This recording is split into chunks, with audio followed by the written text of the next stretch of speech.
Part 1. You will hear a woman phoning the local council about an abandoned vehicle. First, you have some time to look at questions 1 to 6.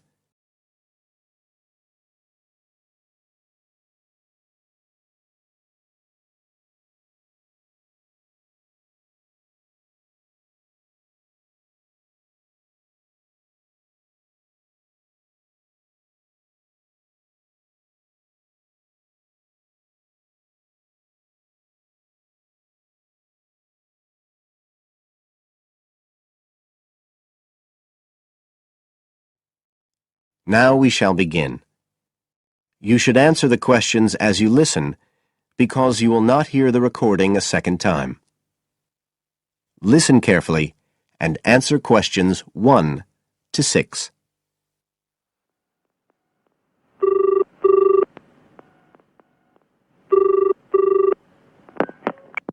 Environmental Health Department, Paul speaking.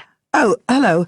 I wanted to report a vehicle that's been left parked near where I live. I think it's been abandoned.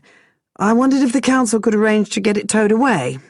Have I got through to the right department? Yes, you have. If I could just take a few details. Your name, please? Mrs. Shefford. Thank you. It's not my vehicle, though. I just thought someone ought to report it. No, that's fine. What I need to do is take some details first, then we can decide what to do about the problem. Oh, I see. So the next thing I need to know is your address. Right, it's 41 Lower Green Street, Yes? Barrowdale. And the postcode's WH4 5JP. Fine. And if I could just ask for a telephone number. It's 01778 552387. I'm out quite a lot, but you can just leave a message on the answer phone if you need to. Or I could give you my mobile number. That's all right, don't worry. Now, could you tell me a little more about this vehicle? You say it's been abandoned. Well, it certainly looks like it. Can you give me an idea of where it is?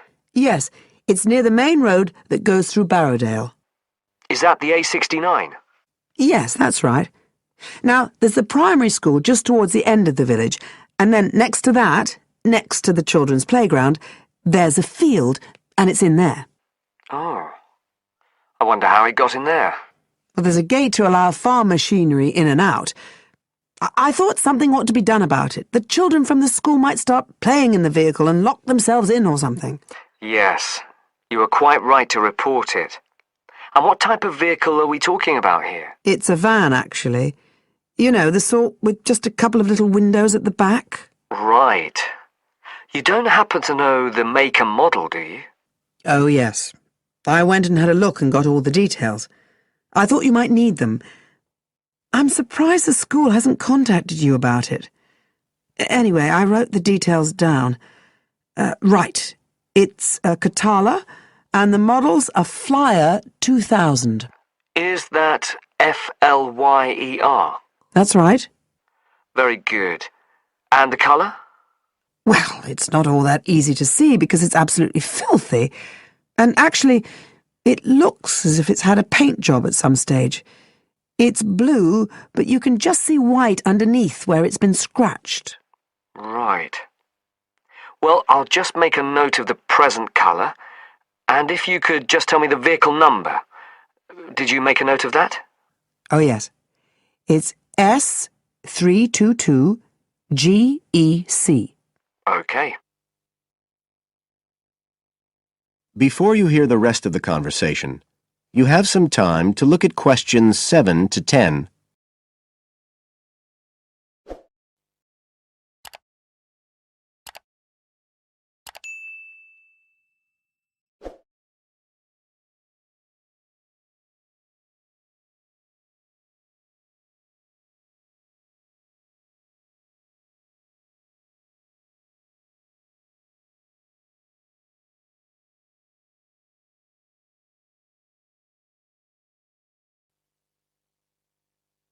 Now listen and answer questions 7 to 10. And it sounds as if the general condition of the vehicle isn't too good, from what you say. No, it's pretty poor. It wouldn't be drivable. It's got a flat tire and there's a crack in the windscreen. I reckon someone just wanted to get rid of it. That's usually the way. It's been there for nearly a week. No, it must be 8 days. I remember it was a Sunday morning when I noticed it. It wasn't there the day before. I walk past it most days on the way to the shops. I'd have thought the school would have reported it. Does the field actually belong to the school? No, it's part of Hill Farm Estate. Right. I'll just make a note of that. And I don't suppose you have any information about who might own the vehicle? No, I've no idea. So what will you do now? Well, we'll come and have a look and see if we can trace the owner. And if we can't, the vehicle will be removed as rapidly as the law permits. It could be anything up to 20 days. One thing I should say, I'm quite sure this doesn't belong to anyone round here. I'd definitely recognise it if it was from someone who lived here. So you don't think it was anyone local? Right. I'd say at a guess we're looking at a stolen vehicle here. I did wonder if it might have been. You hear such a lot about car thieves nowadays. Well, we certainly will be looking into that possibility. Anyway, thank you for contacting us, Mrs. Shepherd, and we'll keep you informed of what happens. Right. Thank you very much. Goodbye. Goodbye.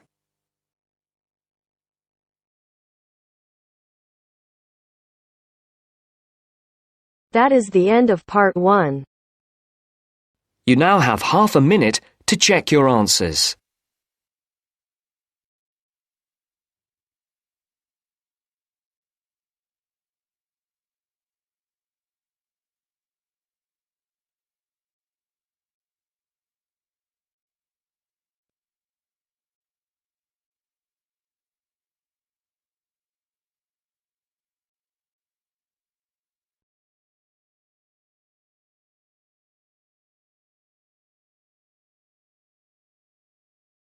Now turns to part 2. Part 2. First, you have some time to look at questions 11 to 15.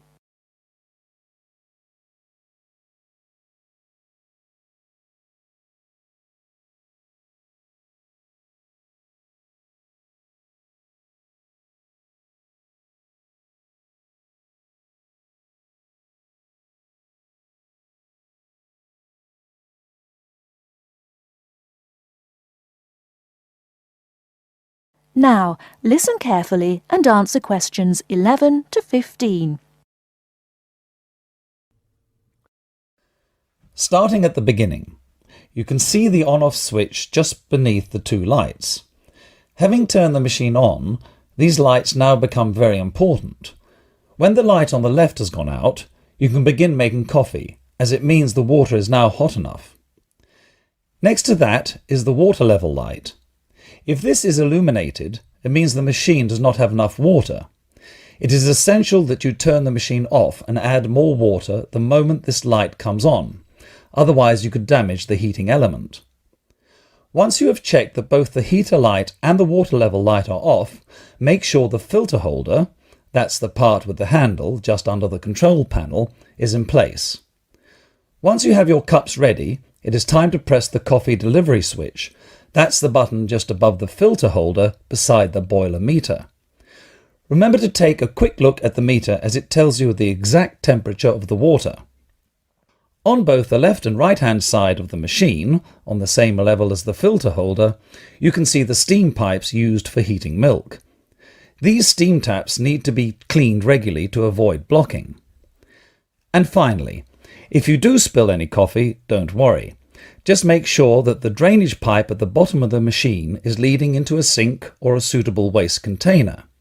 As with the steam taps, the drainage pipe needs regular cleaning.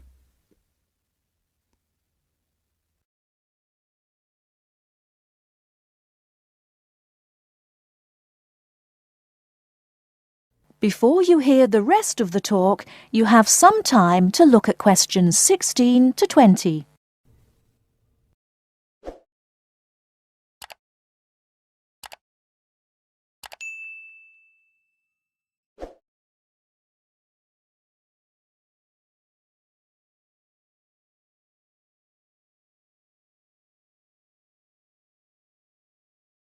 Now listen and answer questions 16 to 20.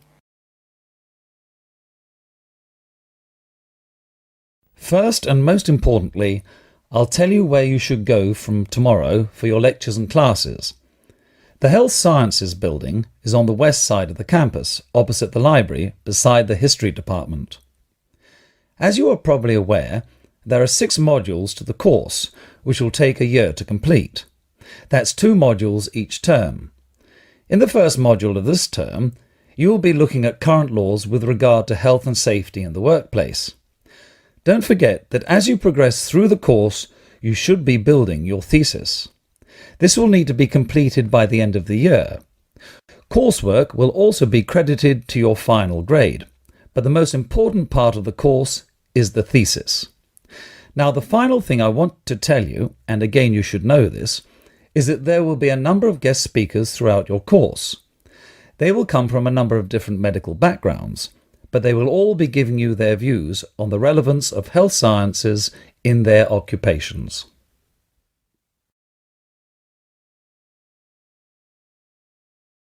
That is the end of part 2. You now have half a minute to check your answers.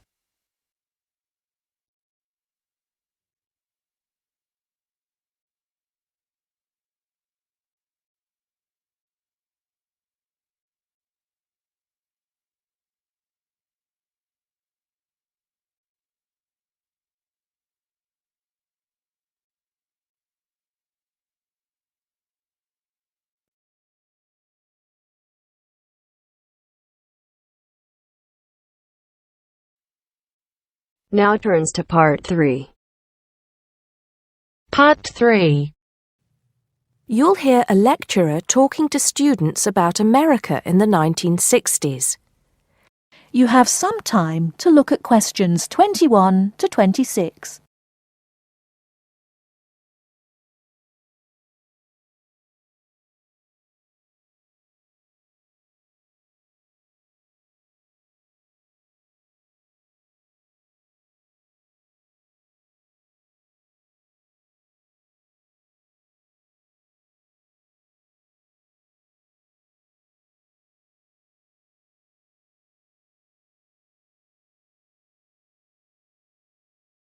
Now listen carefully and answer questions 21 to 26.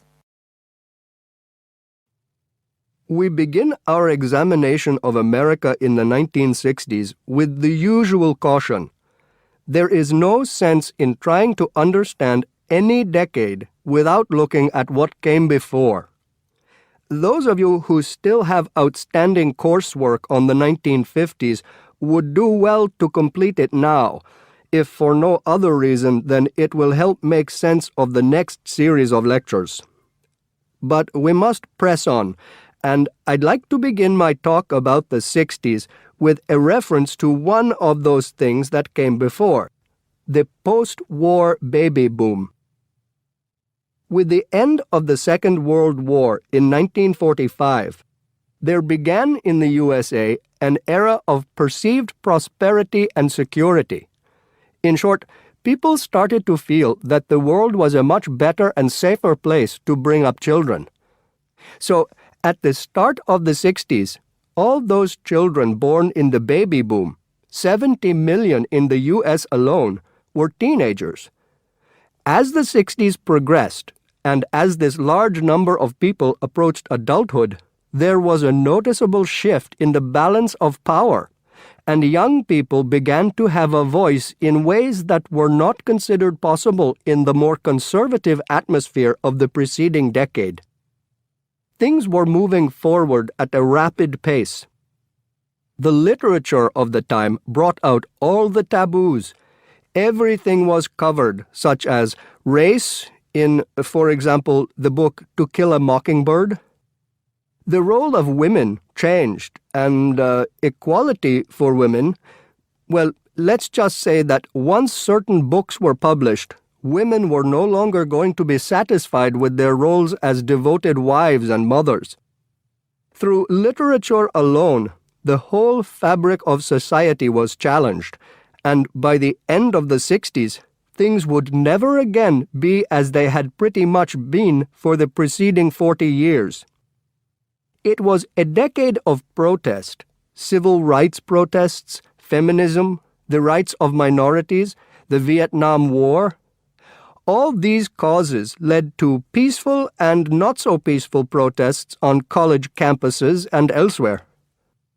People had been given freedom of speech and they were going to use it. The crime rate rose to 9 times what it was in the 50s, as respect for the old order faded away.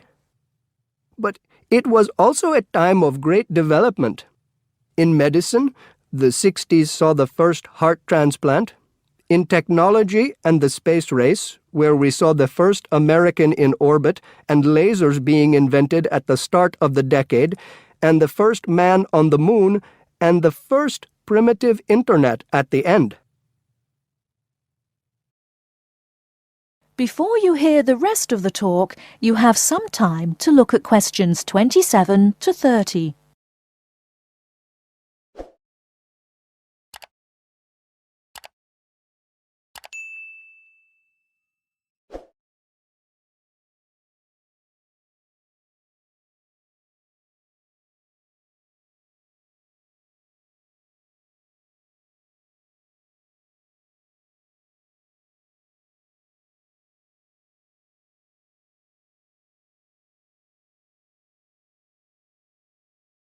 Now listen and answer questions 27 to 30. None of this, good or bad, might have happened if things in 1962 had gone slightly differently. On October 16th, President John F. Kennedy met with his closest advisors at the White House. They had obtained photographic evidence showing that Cuba was building or installing nuclear weapons. It was widely believed that Cuba was preparing to fire these weapons at cities in the USA. Kennedy was faced with 3 choices: to try to resolve the crisis diplomatically by negotiating with Cuba and the Soviet Union, to take action to block the delivery of more weapons into Cuba, or to attack Cuba, destroying their weapons. Believing that the first option would end in failure and that the third option would lead to war, it was the second option that Kennedy chose. In doing so, he succeeded in preventing the buildup of more missiles. The Soviet Union then withdrew the weapons from Cuba. Most historians agree that if Kennedy had acted differently, the episode would have led to a full-scale nuclear war between the United States and the Soviet Union. Millions would have died, and the world would have been changed beyond recognition. That is the end of part 3. You now have half a minute to check your answers.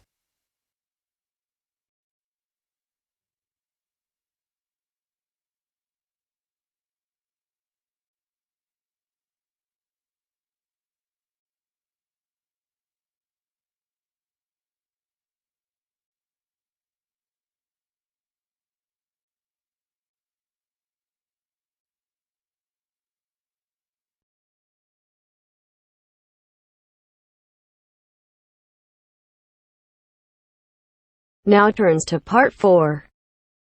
Part 4. You will hear part of a lecture on the current and future use of mobile phones. You now have 30 seconds to read questions 31 to 35.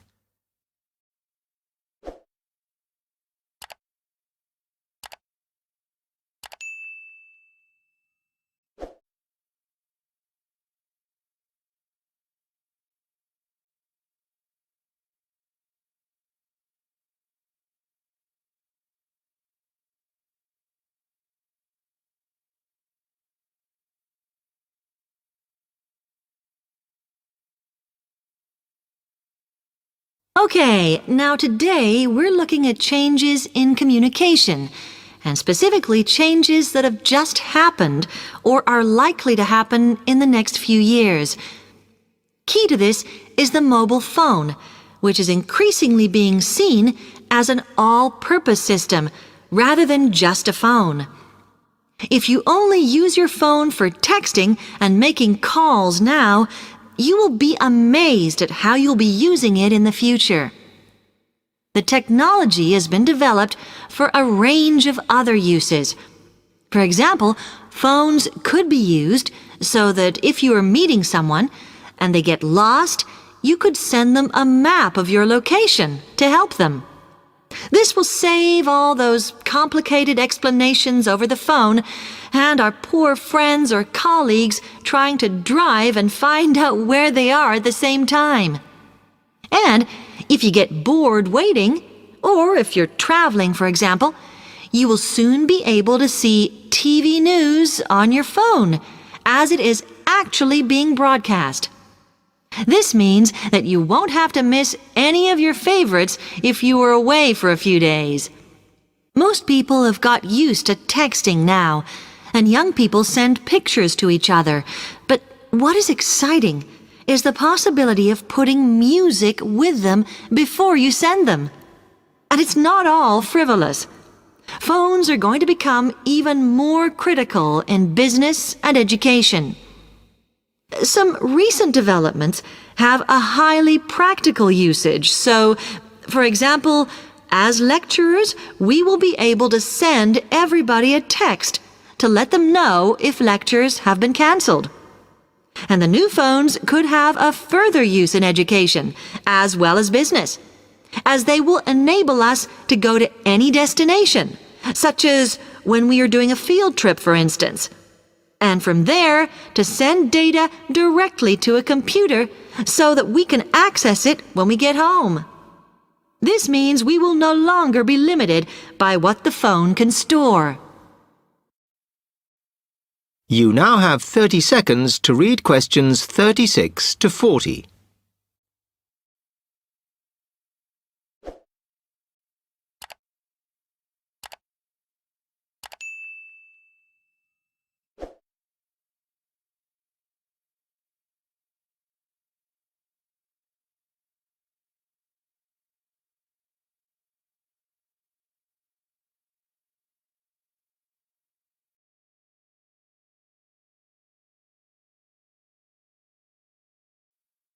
And it's interesting to look at the different ways that men and women use phones now, as that does affect how the technology will develop. Some research has been done on how people use phones, and some of the results are surprising. One of the increasing usages of mobile phones is to get all sorts of data, such as phone numbers, the weather, train times, etc. And while there's been an attempt to set up connections with things that women might be interested in accessing, it is overwhelmingly men who do this. But what about the traditional use of a phone? To speak to people? I suppose we would predict that it is mainly women who use phones as a method of contact for friends and family, but, in fact, the genders exploit this facility equally. I've spoken about the increased business usages that phones will offer, and I suppose we would associate this usage with men. The survey picked up, though, that women are often working from home or catching up with work in the evenings, so they use phones in this way as much as men do. Most of us are aware we can store photos on our phones.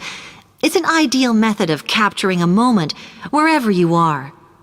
Women tend to be the group that keep photos on their phones, but it seems that men use their phones to actually take pictures much more than women do.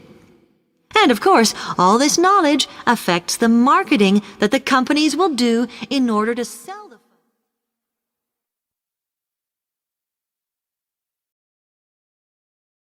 That is the end of part 4. You now have half a minute to check your answers.